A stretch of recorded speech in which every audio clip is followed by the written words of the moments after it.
Ziggy fait une analyse très intéressante. On écoute, mais je pense que écoutez seulement. Je suis responsable de ce que je dis et non de ce que tu penses. Cette vidéo, c'est une analyse. C'est mon opinion. Je n'affirme rien, je confirme rien. Je dis simplement que c'est mon opinion. Il y a quelques années de cela, on devait casser le marché Petit Lomé. On se souvient tous de Maman Nama Bouaké qui est sorti en pleurs pour demander pardon. À midi à 11h30, ils vont casser tout le marché. Vraiment, on n'a rien compris. Donc, Benoît Alassane, j'ai mon genou. Voilà, on sent un genou. On sent un genou.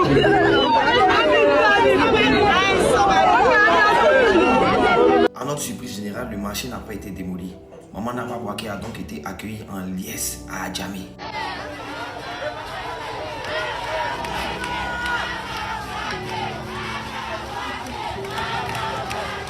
Mais certains cerveaux aguerris dans le pessimisme nous disaient de patienter, qu'il allait avoir quelque chose. Pendant ce temps, les cyberactivistes de l'autre côté se promenaient dans le marché de Petit Lomé pour jubiler.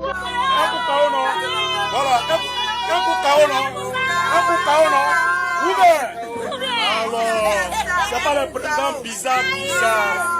Voilà. Maman, le Prado, on fait quoi? Le Prado, on fait quoi?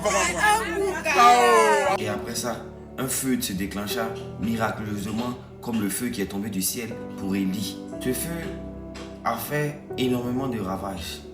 Mais j'ai été quand même choqué de voir la réaction de notre maman. Pendant que les gens étaient en train de ramasser leurs affaires, elle était plutôt focalisée sur le fait qu'il ne fallait pas entacher certains hommes politiques. Ça n'avait absolument rien à voir.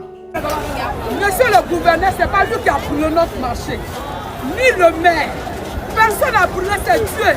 C'est décision de Dieu. Mais aujourd'hui, je ne vais pas vous cacher que j'ai beaucoup de peine pour elle. Oui, j'ai beaucoup de peine pour elle parce qu'elle va endosser toute cette responsabilité.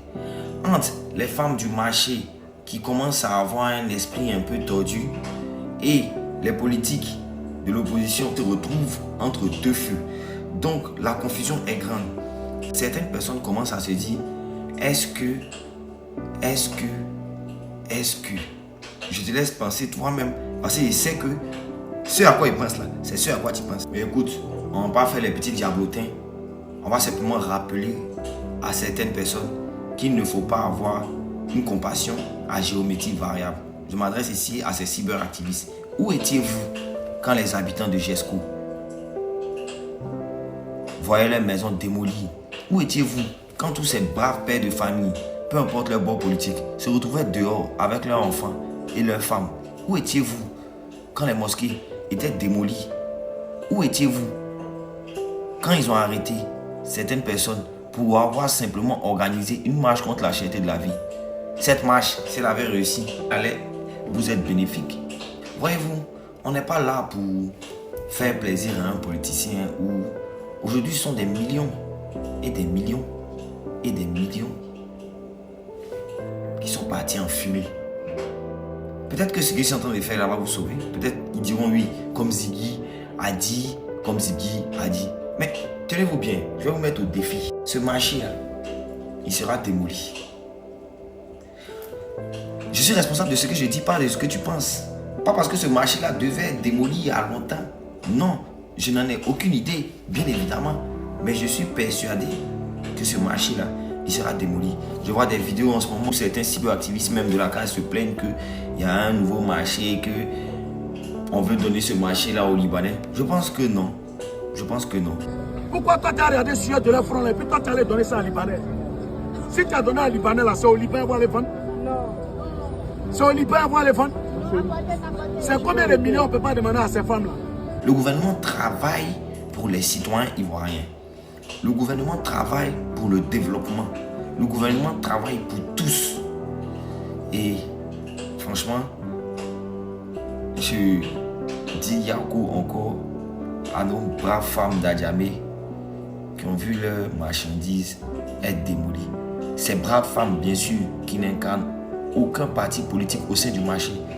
Pas celles qui affirment être d'un parti politique. C'est à les opposants que nous là on est RHDP. Voilà. Parce que le feu que vous voyez là, lui, bien vrai qu'il a la couleur orange, mais il n'a aucun parti politique. Et quand il vient, il brûle tout. sur son chemin comme les caterpillars qui ont fait du mal à beaucoup de familles en Côte d'Ivoire. On n'a pas dit de ne pas casser. Autorité, c'est autorité. On ne se plaint pas. Mais laissez-nous le temps de demain. C'était le Patriote 2.0. En un mot, ce que Ziggy veut dire, c'est ça. Hein. En tout cas, ce que ça veut dire. C'est pas que Ziggy même, c'est ce que ça veut dire. Vous avez voulu chasser des gens. Par miracle, non, on les a plus chassés. Et cette femme sauvage là, ils l'ont célébré. C'est pas que le plan machiavélique était derrière. Vous lui avez bâti, non? C'est comme rare. Où le bâti, on met le feu et puis maintenant on voit ce qui va se passer. On va voir ce qui va se passer. Ils ont brûlé votre coin là, c'est pour donner aux gens parce que vous n'êtes pas assez rentable. On va donner à des promoteurs qui vont rendre ça joli. Abidjan doit être joli. Pourquoi est-ce que vous voulez qu'Abidjan soit joli et un Petit Lomé? C'est pas possible. Donc on brûle Petit Lomé. On donne ça à un promoteur qui rend ça joli. Et puis vous allez venir prendre les tables à 1 million, 1 million, 2 millions, 2 millions, caution 5 millions, pas de potes 8 millions. Ne priez pas Dieu pour que Ouattara dégage. Restez là toujours pour ouvrir. C'est la merde seulement qui sort de votre bouche. Restez là pour ouvrir seulement. Bande de zébés, inintelligents que vous êtes. Merci Ziggy.